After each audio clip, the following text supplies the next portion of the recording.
thank you guys for all coming out tonight. We've got a wonderful, wonderful roster of chefs here tonight, and I'd like to welcome to the stage Martin Tan of Cebu. Give it up. Joe Fontelaire of Boonies. Give it up. And Melvin of Mono Modern Cafe.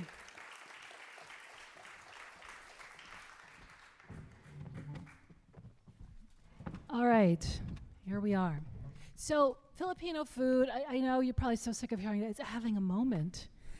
Every time I write this openings column for Axios, and every single time there's another Filipino restaurant in there.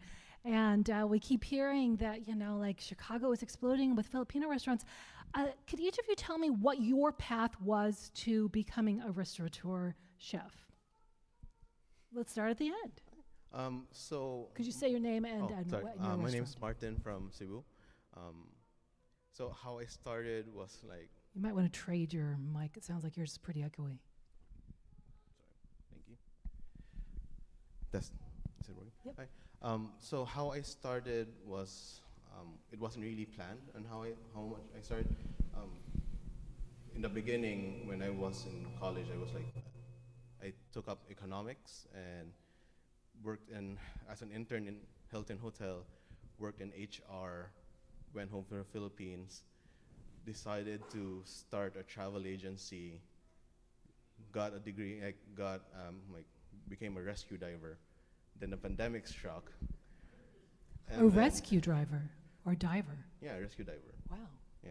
So I traveled around the Philippines, mostly for the travel agency and scuba diving also as an excuse, so I can scuba dive also everywhere I want to be. So you would rescue people who were drowning or something? No, it's like you can. They train you for that. It's mostly recovery. Wow. Okay. Sorry to get off the food topic. That's fascinating. You don't need a rescue diver every day. Yeah. So it's mostly recovery, mostly cave diving, sunken ships. They're asking, hey, can you get this for us or get? Well, luckily, no one asked me to get someone for them. Right. But yeah. So then the pandemic struck, and like everyone else, everyone was stuck at home, and I needed a pandemic project as well. And I missed, there's this mom and pop shop in Cebu where they made the best pandesal. I'm not sure if it's best, it's more like nostalgia glasses for me. Okay, we got some Filipinos out here, but for those who don't know what pandesal is, can you say? It's a dinner roll. It's a Filipino dinner roll or a sweet roll. It depends on in which province you are from. It's a dinner roll at breakfast. Yeah. Could you compare it to also for Hawaiian bread, merienda also. or something, or could you compare it to Hawaiian bread? There are variations that taste like Hawaiian bread. There's variations where it's harder. It depends on which province you are. So in Cebu, it's much more hard-ish on the outside, soft in the inside. And that was what I wanted because it was a pandemic, stuck at home. I had nothing better to do. And once I reached that goal, I decided, hey, I miss the food in the Philippines also where I was traveling. So my pandemic project was, I'm just gonna try to recreate everything I tasted when I was traveling around. Some failed, some passed, some were but it was a good time to pass. And eventually, my brother, Malvin, is over there, said hey, the pandemic ended, we need all the help we can get. Can you come here in Cebu and then let's team up and continue Cebu as brothers? He said, sure, why not? It's we're Filipinos, close family ties. I accepted helping him out because he asked, no questions. All right, and so you are the business guy or the cooking guy? I used to be the business guy, and then he said, can you transfer over to pastry because that's where I needed help the most? I said, okay. Amazing. Okay, let's get rid of that devil mic and let's turn it off. Devil mic. And then we'll pass this one over. Okay. All right, Joe. Hello, everyone. Thank you for coming. I'm Joe Fontelaire from Boonies Filipino Restaurant. Yeah. Thank you. So my path is very similar, also not linear. I knew when I was young that I wanted to cook. I was always very interested in cooking, but I feel nerves or whatever. I tried everything else like under the sun before I was like, okay, none of these career paths are working out for me. I'm gonna just focus on cooking. So took the dive, went to culinary school, and then cooked for a long time. And like in and around here in Chicago. So I spent the beginning of my career doing like fine dining American and French, and then eventually. Can you say where? So Takashi Restaurant, I would say, is probably where I like the most significant time doing that. But I spent some time, a short stint at Alinea, and just bouncing around a bunch of places until I found somewhere that like kind of fit, and Takashi was the place. So I stayed with him for a while, opened up Slurping Turtle, and then managed. That was Takashi Yagahashi's ramen place. Yes, yeah. So Takashi was a fine dining contemporary American French restaurant with Japanese influence. Opened up Slurping Turtle because he wanted to do something a little more Japanese. And then, funny for the Filipinos in the audience, we started a sushi business called Tabo Sushi. Okay, why is that funny? Yeah, I Come really on, should. tell me. So Tabo was in his accent supposed to be turbo, and that was his nickname as a child. Tabo in Tagalog and other languages in the Philippines is a bucket that you use to wash yourself. Oh. Yeah, so I got a lot of A lot of people wanted to eat sushi with that name. No, a lot of people come, hey, you hear this place? And I'm like, I run that. I'm sorry. Anyway, so did Japanese food for a long time. Most recently, I was the chef at Arami, which recently closed. And then 2020 hit, and it was just not a great time to be Asian in America, you know. And it was like even more frustrating, like that not only like, you know, we have that, but also we've got like lumped in once again as this monolith of like virus carriers, and we're all the same, and we're all, you know. And it just sucked, and I was like super frustrated, and I was like thinking like, I make Japanese food for a living. I've been doing this for a really long time, putting out a lot of effort for another culture, and like while I wouldn't trade that experience for anything, it's also probably where I experienced like the most hardship in terms of like erasure and like racism towards like my identity as a Filipino American. It was very, very like difficult, like on a daily basis, like, no, I'm not Japanese, I'm Filipino, or like, oh, Filipino, that's not real Asian, or something like that, you know? So like all of that just kind of bubbling, and then 2020 hit, and everything's just like, everything's hitting the fan. I'm like, you know, I gotta do Filipino food. I have to, if I'm gonna work this hard and sacrifice this much, I might as well do it. Well, not might as well, but I'm like diving like headfirst into something that means something to me and my community. And that's kind of like the twisty path that I took to making Filipino food. Great, thanks so much. Melvin? Yep. Hello, everybody. Melvin Reyes from Manu Modern Cafe. I Woo! started. You can clap. I'm actually from Cleveland, born and raised. I actually started in management and entrepreneurship, and then from there went into IT. So I did a lot of hotels when I was doing my IT stint. I was doing a lot of project management, and eventually I burnt out, but I wanted to stay in hospitality. So 9 years ago, I switched over to the restaurant side. My buddies from high school had a restaurant group, so I became a GM with my project management experience. So a GM runs the front of the house, and from there did that for 2 years, understanding how to run a restaurant. I fully didn't understand how to run a restaurant, so I was like, hey, let me take some server shifts and humble myself to understand how to truly run a front of house.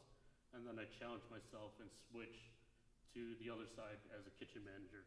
I ran the highest grossing restaurant in Cleveland. What's that called? Town Hall. Oh, nice. So we did about 1.5 million a month just in the kitchen alone, and then from there helped them open up 2 more concepts. I became one of the head chefs for Rebel, and I started developing menus for them. And then from there, I was kind of sick of working, 80 hours a week inside of a kitchen. Took my IT experience and then became a director of IT for a 50 restaurant group in Cleveland. So I kind of they call me the unicorn since I did both sides, and then I applied tech to it. So from there, after running 50 restaurants, the pandemic hit, and that's where while I was running the 50 restaurants, I started my own consulting firm, helping bring technology to restaurants and getting them up to date. When the pandemic hit is kind of when I took the turn to say, hey, why am I working for all these other restaurants? Let me start my own Filipino group. And so right now we have a Filipino restaurant in Cleveland, partnered with Porco Tiki Lounge, called Pinoy Fine Foods. We won Best of Cleveland for that. And then here we opened in October of last year. So October next month will be our first year here. And we did Taste of Chicago recently, which was a huge success for us, representing Filipino food. And then I'm working on my third concept, which is going to open next month, and keep an eye out for that. Can you give us a preview? It's right down the street from us on Ashland, Milwaukee. It's with Ebergave. We're going to do small bites. Nice. Filipino. Pan-Asian. So Pan-Asian. Filipino, Japanese, and Korean. Holy cow, so you guys have some really interesting backgrounds of how you came at it, rescue diving, Japanese food, front of the house, IT. It sounds like nobody just says, I'm going to go and, be a kid and learn the Escoffier method and get beat up for several years. It sounds like there are some new ways to get into this.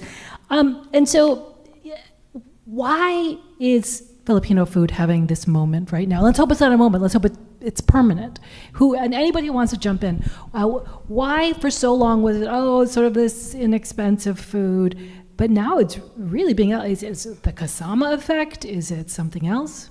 Well, so there was, in my opinion, so Anthony Bourdain went to the Philippines before, and he mentioned that the up-and-coming Filipino food is the up-and-coming food, all over the world, and it was trending pre-pandemic, but then we had a stopgap during the pandemic, and right now we're doing a resurgence again, continuing where we left off. In my opinion, none of this is science-based or anything, but I Filipinos are at one point we're the second largest Asian ethnic group in the United States. Right now, I think we're the third largest. So we've been here, but you've never seen a Filipino nurse on ER, And I feel generally,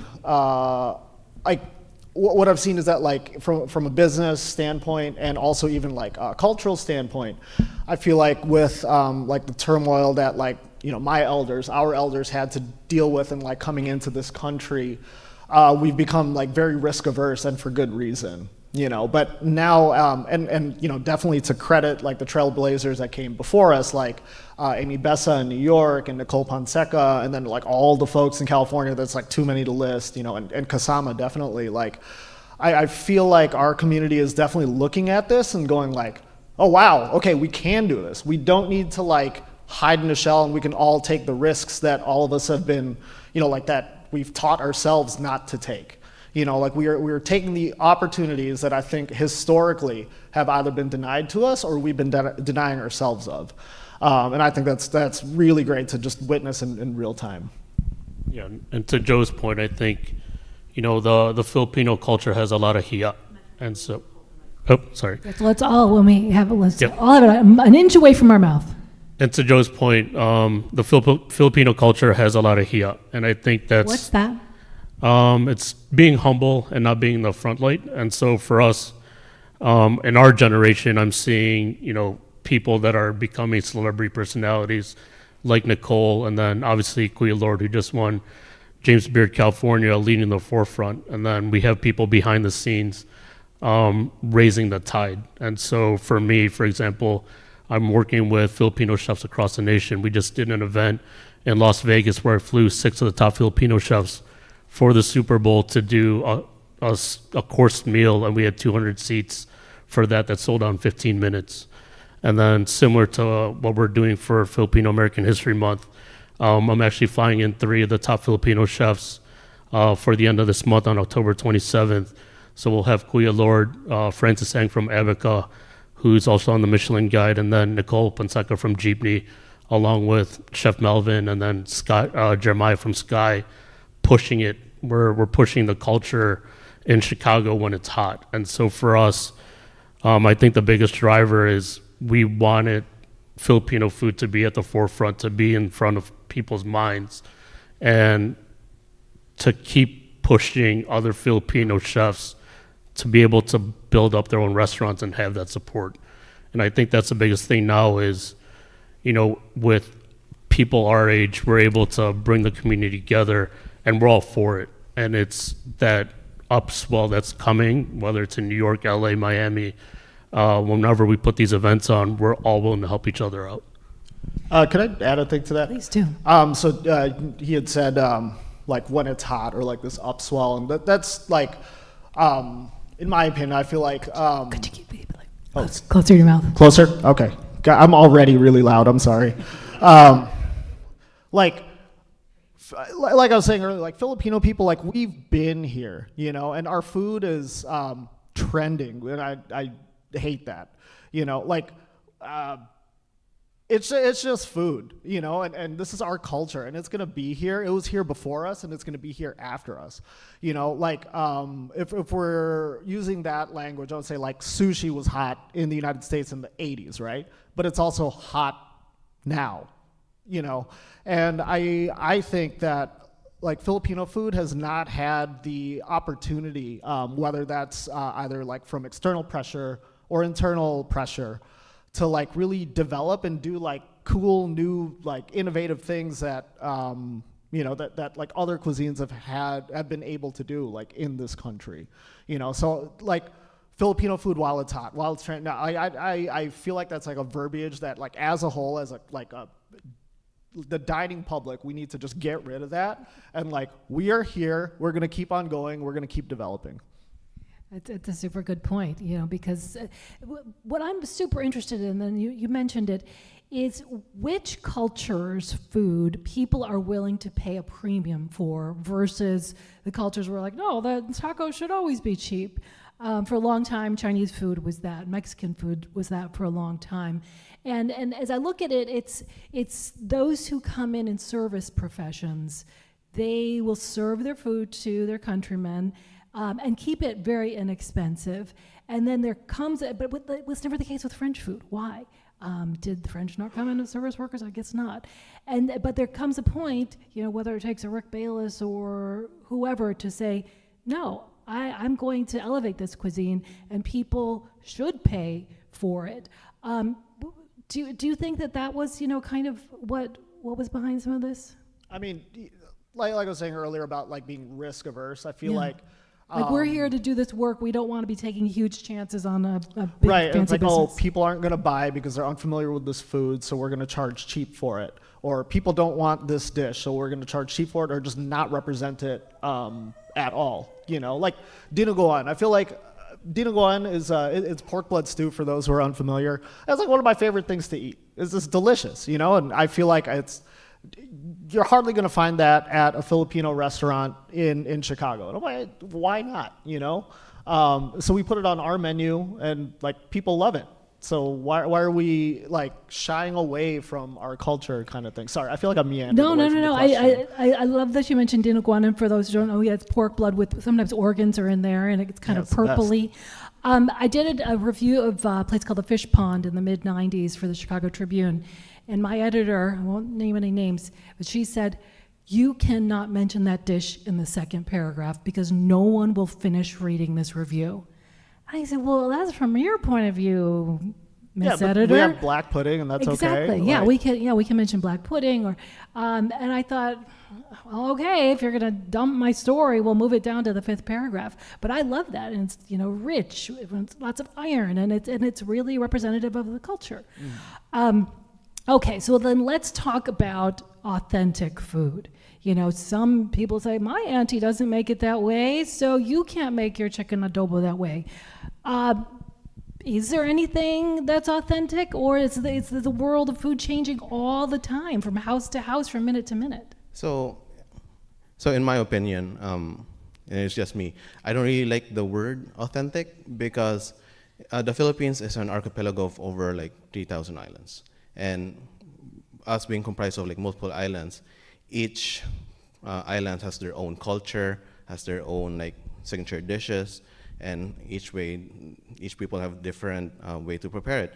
And some are like mixing in, and some are like totally different. For example, the one in Mindanao, there's a dish called, or like there's a some sort of pastry, like rice dish, called suman. But if you go to Dumaguete in Negros Oriental, it's called budbud. And the only difference is it's the flour they use. Like suman uses mill flour, budbud uses sticky rice. All delicious, but like if you give it to someone, they would over say, "Oh, budbud's the best," or "Suman is the best." It's the same thing with the argument of like which adobo is the best. The one here in Cebu, like the one in Cebu, we do wet adobo because that's how we always done it.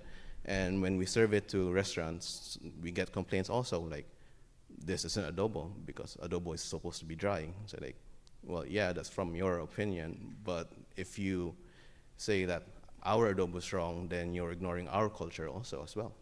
And for the viewers out there who don't know what adobo is, and I'm probably going to mess it up, it is some type of meat, usually some vinegar, some garlic, some soy sauce, and then take it from there. It can be anything. Is that right? Onions, maybe? Typically garlic. Yeah. Yeah, it's soy, garlic, vinegar, black pepper, and bay leaf. But- But everybody makes it a different way. So yeah, pork or chicken or beef. So authentic. Is there any such thing? And let's keep that mic near her mouth. Yes. Yeah, there is. It's also not. You know, like who's defining authentic? What are we like? What's the scale of authentic? And who's in charge of it? You know what I mean? Like I feel like when people are like, "Oh, is this authentic?" in our place, I'm like, I don't give a shit. Like, is it like did you enjoy? You know, that's what matters. And you know, to his point, like there's so many islands in the Philippines, so many different cooks. I mean, there's so many houses in the Philippines. Like between like house to house, you're gonna have a different adobo with like whatever, you know, maybe the meat's a little bit softer, or like the sauce is a little exactly like how you're saying, you know.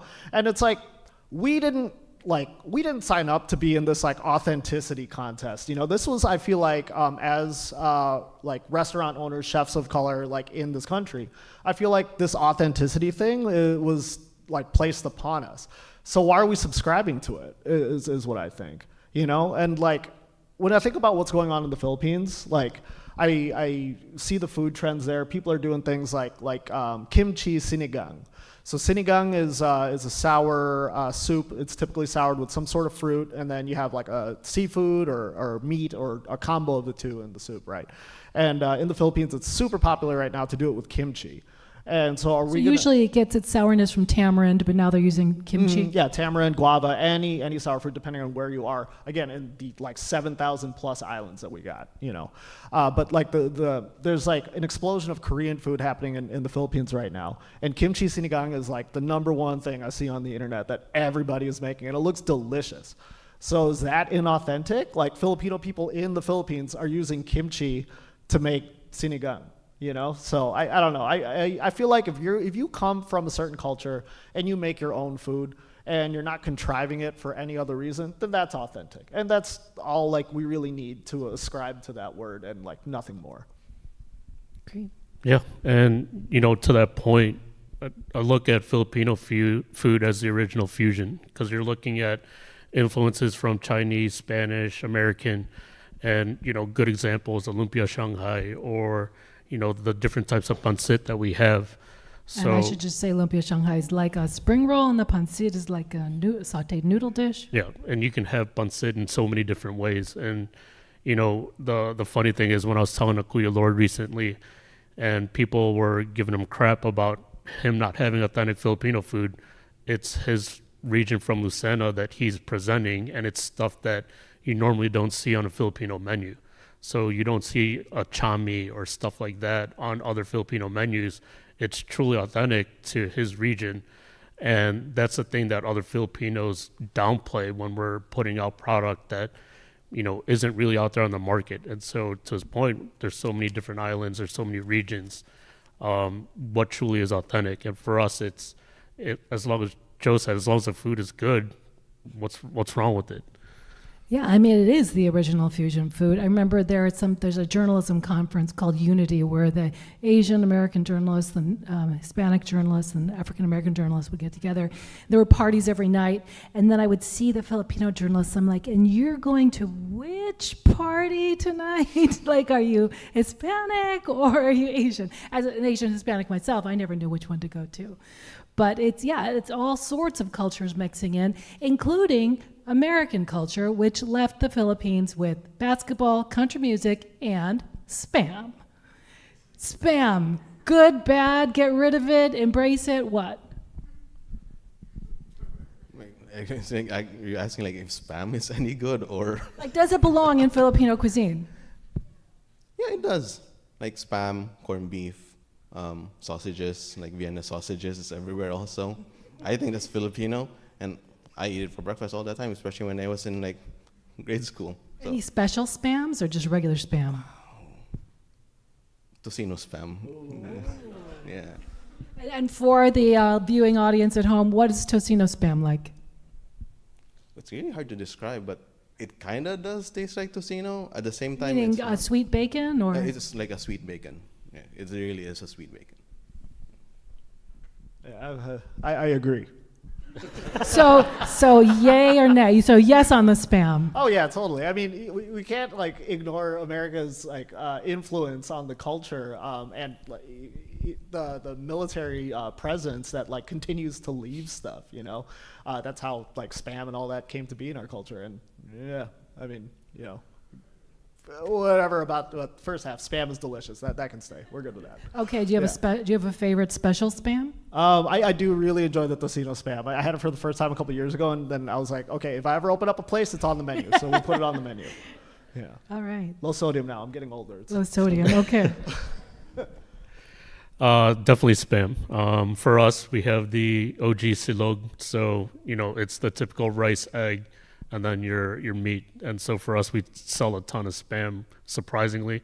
That was a sleeper on our menu, and we're like, how do we sell this much Spam? It's good. But also, like, we do it in a version that sells the most. We do it inside of pandesal, so we call them pandi sliders. So it's That's your breakfast sandwich. yeah. So that's our breakfast sandwich. We do the pandesal, Pinoy bang bang sauce with Spam, and then a fried egg. And so there was a huge Eater article as one of the best breakfast sandwiches in Chicago. All right. Do you have a special Spam you like? Just the OG. Okay. Gotta go with the original. Okay. If someone was going to go to your restaurant this week or next week, what are 4 dishes that they would definitely have to try that you guys have, just perfected? So that would be the adobo chilaquiles. Okay, and this is at Cebu Yes. on Lincoln Avenue, Yeah. not the old location. No, the Wicker Park is like unfortunately closed when we have to move. There was like, as you said, Filipino food. It's become so popular that we had to go to a bigger location. We can't like keep up with people going in. We had now we have a bigger capacity, more people coming in. No one gets mad for waiting. So Right, and it's in the old bacon and eggs space on Lincoln Avenue, near Yeah. Pearl Vision. Okay, so they need to try the chilaquiles. The adobo chilaquiles, the Iberico pork tocino, and the chorizo sandwich made with an ube brioche bun and our French toast, which like it's mixed between Japanese milk bread and I mix it in with ube. Wow. I was there recently. I tried that the purple ube chicken and waffles, which was so striking, and I loved the silogs too. All right. So if you come and visit us at Boonies, you should definitely get the sisig. That's I feel like the internet's darling right now. Okay, So tell you- people what that is. And this is Yeah. in Lincoln Square on Western. Yeah, just south of we're Western and Montrose, just south of Montrose. So sisig, it's the pork belly hash. We braise pork belly, and then we fry it, and then we chop it up, and then we grill it. Oh, that's the one that sizzles on the table. Oh my gosh, Yeah. that's so good. Yeah. Yeah, thank you. So we do all of what I just said with the pork. Sorry, I already forgot. My God, it's a lot of preparation to the pork, and then Yeah. onion, ginger, garlic, our secret sauce, and an egg, and then we chop it up at the table for you, mix it up. That's really good. And then I'm really proud of our adobo. I feel like learning how to make adobo, that was like the first thing that I Chicken, missed. not pork. Negative. This is sable fish. Sable adobo. Oh, I didn't try that. Yeah. So it's really we do. My family's not from Bicol, but we do Bicol style adobo. So instead of using stock or water, we use coconut water, And then, so we make a caramel, we deglaze it with the coconut water, and then the rest of the adobo seasonings, and then braise the black cod in there. That's really nice. And then we just added kare kare on the menu. Who knows what kare kare is? For the viewing audience, it is a... Yeah, so normally it's done with oxtail, but oxtail is so expensive right now, so we're going for short rib. Short rib is cheaper than oxtail right now? Yeah. Holy moly. Yeah, it's cheaper and it's less work. So instead of like a million teeny bones that you have to gnaw on, you get one big bone and one giant piece of meat. And then a bunch of different, we have pickled eggplant, green beans, bok choy. We make our own, I feel bad, I'm forgetting my Tagalog here, but our own sauteed bagoong. So it's which shrimp. is like a shrimp paste? Yeah, we do it with shrimp paste, tamarind, a lot of chilies. That goes on there. That one's really nice. And then what gives it that velvety texture? So we use sunflower butter. Normally it's done with peanut butter or just crushed peanuts. We use sunflower butter to be allergy sensitive, Yeah. and it comes out really nice. It's like smoother than the peanut butter, I think. Interesting. Yeah. Okay, so those are three dishes. Those are three. Yeah. Yeah. And the fourth one is our vegan dish, the maitake mushroom piaparan. So that's ginataan, but Mindanao style. So it's very spicy. There's turmeric in there. And then the mushrooms are real great. We get them from 4-star mushrooms that are produced right here in Chicago. Wow. Okay, is everybody writing this down? All right. All right. Please. Yeah. Melvin? Yep. So it's kind of hard to pick which favorite child of mine is on the menu. You can pick 4 of them. The rest have got to go. Chicken adobo for sure. It's our top seller. And then we did chicken adobo tacos at Taste of Chicago, and we did over 600 pounds in 3 days. So that was unreal. That were number 2, the beef machado. It's pretty much like a Filipino beef stew. For us, that's one of our top movers. You serve that in a rice bowl or any yeah. other way? In a rice bowl. So it's pretty much garlic rice. You got your pressure cooked beef, so it's pretty much tender, and then potatoes and carrots. And then third, I want to say our longanisa bowl. We sell a ton of silogs on a Saturday. Longanisa are sausages, kind of like sweet sausages. Do you make Yep. them there, or where do you get them? We actually have a factory that makes it fresh 3 blocks Ooh. down from us. Wow. So that's the secret for that one. So we go through about 150 pounds a week for those little sausages. Holy moly. And then for the fourth, the one that put us on the map with the whole influencer crowd is the tiramisu ube. So we took tiramisu and then we changed out the components and put ube, which is a sweet purple yam in the Philippines. Wow, all that sounds great. I've eaten at all of your places, but there's some dishes on there that I have not tried. Okay, lightning round. Best, coolest use of ube you've seen in the last couple of years? Oh, it's really putting me on a tight spot. I'm not really good at lightning rounds. Oh, it's so Or hard. just a delicious use. I loved that Twinkie you made the other day. But I mean, it's like it's in puddings, it's in tiramisu, it's in ice cream, it's in so many pastries. Everything now. Yeah, it's like It's too like- much. Is there like ube overload? Yeah, you're giving me too much options right here. Something you make that you're proud of with ube. Oh, the ube waffles, bestseller. All hands right, down. yeah, and they look so great on Instagram.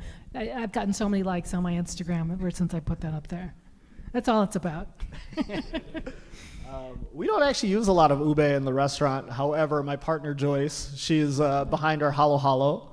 Oh, and let's tell the viewing audience what halo halo is. halo halo is shaved ice dessert. Usually it has nata de coco, which is like a jelly made of fermented coconut water. Makapuno, that's mutant coconut strips. And like there's other toppings there too that vary between place to place. A lot of people use beans. We don't use beans. I'm a no bean. Not even like a halo sweet red person. bean? No. I'd be okay with that. Yeah. It's never been a sweet red bean halo halo. I feel like it's Okay. been like a savory dry bean. Ooh, Yeah, no. So no beans, but a lot of ube. We make an ube milk and an ube ice cream that goes into our halo halo. Nice. Okay. And you touched on our ube Okay, Twinkie. your Twinkie. It's So pretty it's great. so we switched it up. For the shell, we use mochi, so it's a lot fluffier, and then it's almost, people say it's almost like a bibinka, and then And we what is do a that? ube cream. Bibika? It's not bibinka. What is it? It's still a mochi. So, Okay. yeah. Okay, here's the other one. Walk me through your mom's recipe for chicken adobo. So my mom really never taught me how to. She like did the chicken adobo, because it was originally from my grandma. And then when she found out I was like cooking, baking, she said, "Why, you're a man?" And then she never. jeepers, She okay. didn't. She's like, "Why would I teach you?" So I had to get it from my sister actually, and Okay. then from my brother. Does she So marinate it overnight or just cook it? Just cook it. It's like, Okay. It's a wet, and it's a wet adobo.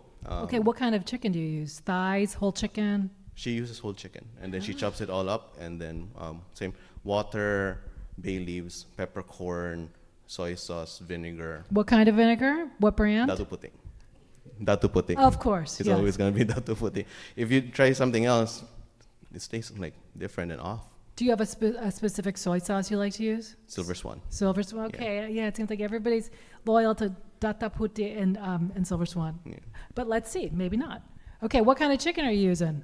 If I were to make it, it's gonna be wings or it's gonna be thighs Okay. or leg quarters. Okay. Yeah. But yeah, no, exactly like I feel like almost every Filipino in this room is gonna say it's gonna be soy sauce, bay leaf, black pepper, garlic, and then some sort of liquid, whether it's water or stock. Minced garlic, and so No, I'm we- not no, Filipino, you but need I'm the cloves of garlic. You need Oh, so you don't Yeah. mince it to like Yeah. really release the flavor. No, okay. no, no. You just got to do it right. That's it. Okay. Okay. So I'm not Filipino, but I'm Chinese Puerto Rican, which is almost the same. I marinate it overnight to really get that flavor in, but it sounds like you guys don't marinate it. Depending on what it is, like I feel like if it's pork or if it's like combo adobo, maybe we'll marinate the one that takes longer to cook, and then the chicken maybe not. For the wings, sometimes we'll marinate it, especially if they're like really fatty, you know. Yeah. But marinating not a requisite. Interesting. And then like Dutch oven-ish, or what do you do? Do you cook it in its liquid, or do you do a little sear and then you pour the liquid in there? I feel like if you're at home, it's like you just put everything together, throw it on, and then like when it's done. Oven or it's done. stovetop? Stovetop. But you know, at the restaurant, we'll get a little fancy, so I'll take it out of the marinade, sear it, deglaze, put it in. You know. Oh, Yeah. nice. Yeah. All right, Melvin. Pretty specific on how we do it. So chicken thigh, bone in, skin on. We sear the skin first, and then we put the soy sauce we'll put the garlic, minced garlic, and then we'll brown that up, and then we'll deglaze with the soy sauce and the vinegar, and then we'll pretty much add some water, let it steam up, cook down for at least 30 minutes, and then we'll put the bay leaf so it doesn't burn off. Our kind of secret is don't eat it right away. We actually like to let it sit overnight and then serve it. Nice. Because then you really get all the sauce flavors kind of marinating inside of the chicken thighs. And so usually adobo is a lot better when it sits for 2 or 3 days Agreed. versus coming off the pot. I wanna add to that. The best adobo that I ever had was in Ilocos Norte, where my grandmother's from. That's like north of the Philippines, and it was an adobo that was sitting in what's called a palayok, which is a earthenware Clay pot? yeah.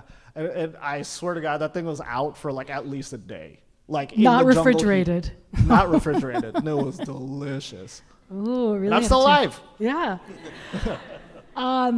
So I'm the only dummy marinating it overnight. Okay, but let me tell you a trick that another non-Filipino, but she was Singaporean, told me.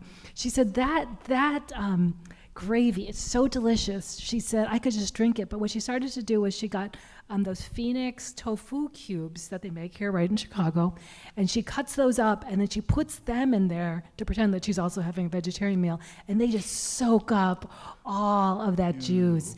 And then it's almost like you have like a second adobo, and then of course you pour it all over rice. I mean, you guys, what do you do with the gravy?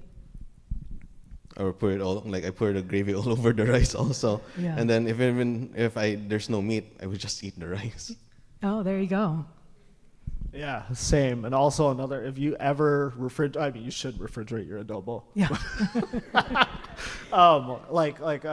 Definitely like a guilty like late night thing that I've done is definitely like lift the plate that's on top of the thing and just grab some of the Jello and eat it. Oh, right. So you make it with wings, and so you're gonna have that kind of nice. Oh, it's so good. Yeah, yeah. I would think that you'd want to make it with something cartilaginous because then you really get that Yeah. rich. And then when you warm it up, it gets like you have glossy like a really over it, thick, yeah. great. Yeah.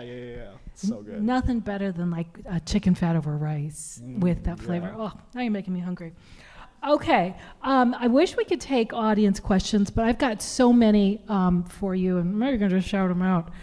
Can you, each of you, could you tell me where you grew up and how that affected your relationship with food? So I grew up in Cebu also. Cebu. Yeah, Okay, Cebu. can you, for the audience that doesn't know where that is? It's in the middle in the Philippines. It's really like there's a big island called Cebu, but I grew up in Cebu City, Cebu, and that's where called the Queen City of the South.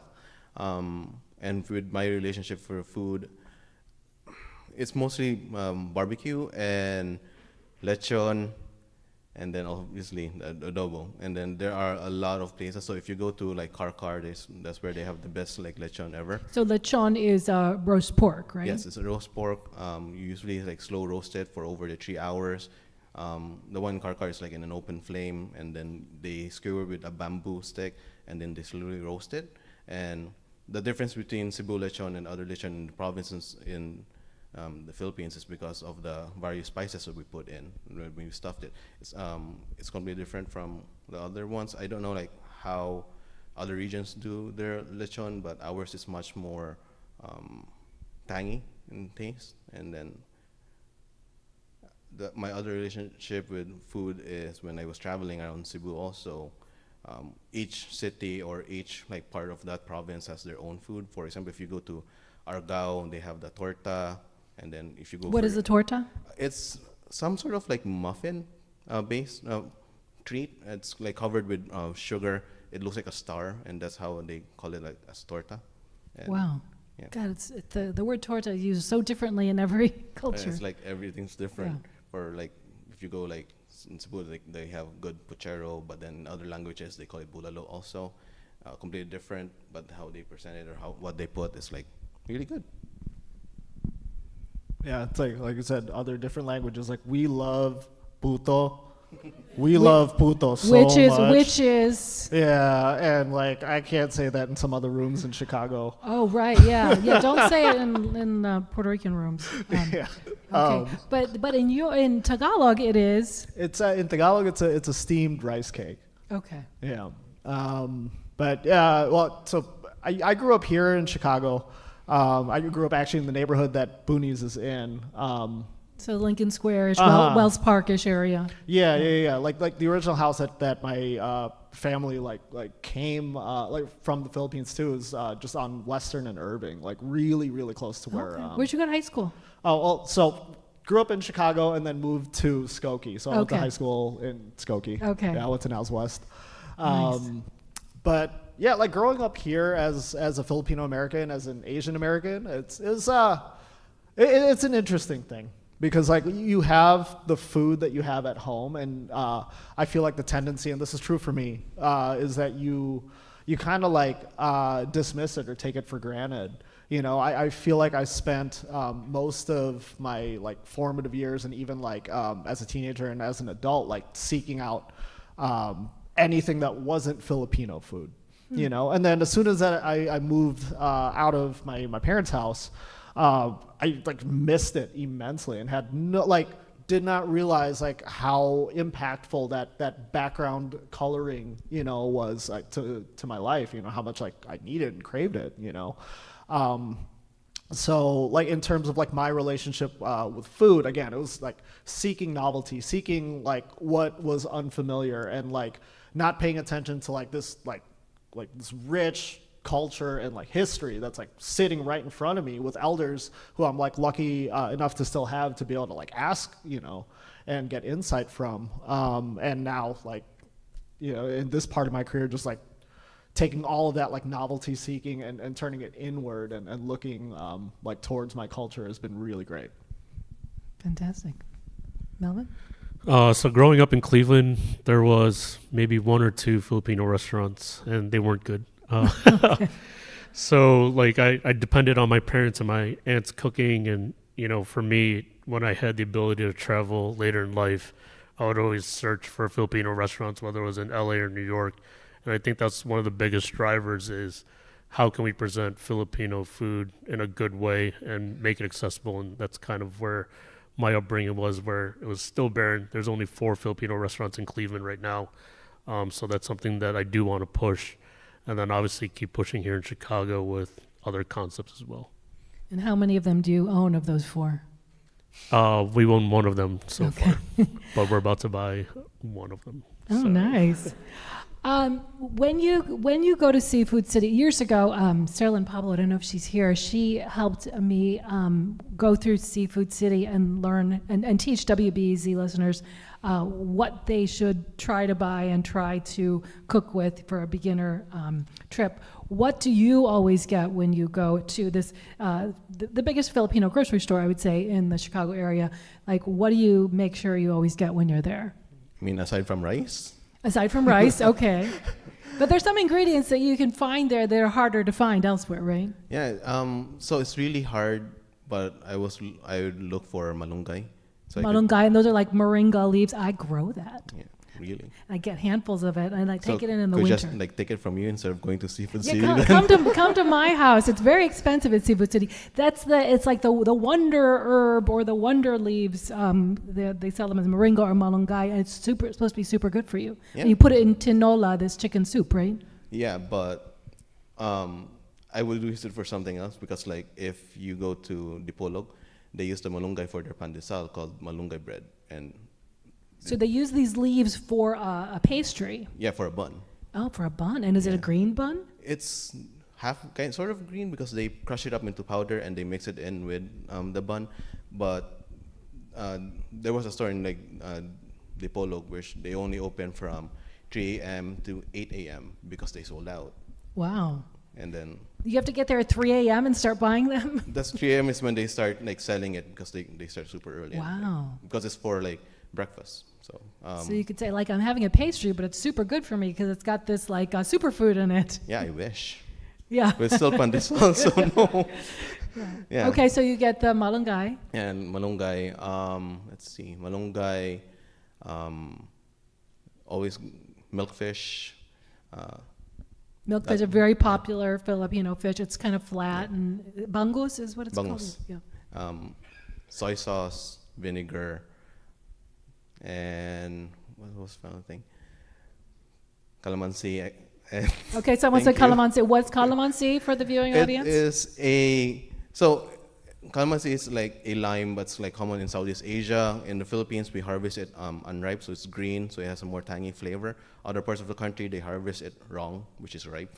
And then it's more like a tangerine. Yeah, it's like sort of a tangerine. It's a really smart tangerine. It's like half lime, half lemon, and well, no, it's more like orange and a lime like Okay, mixed together. like a sour orange.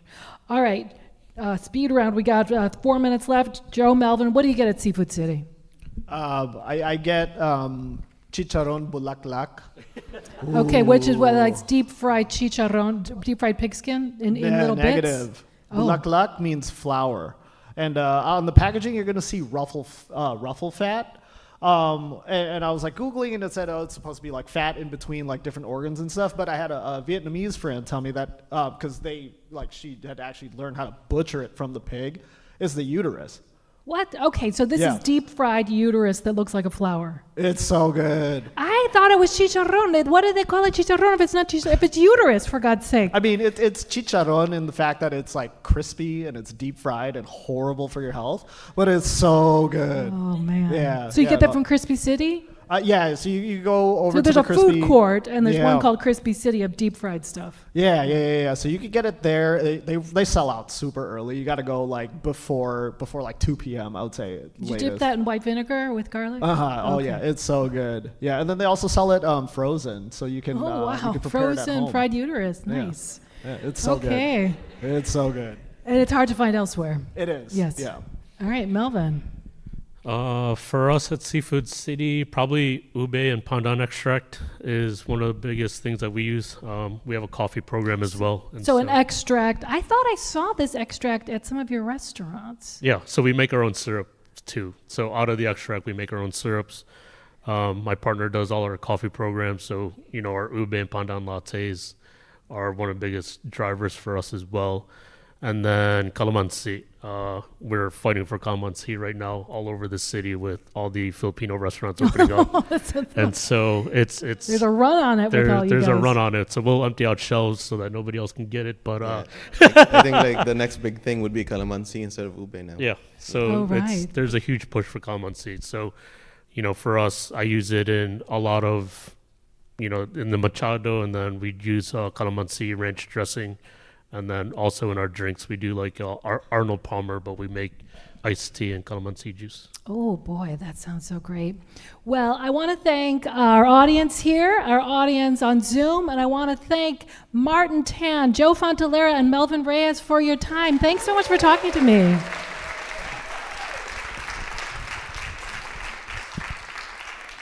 And if you want to talk to them more, I'll bet they'd answer some questions down over here. Okay.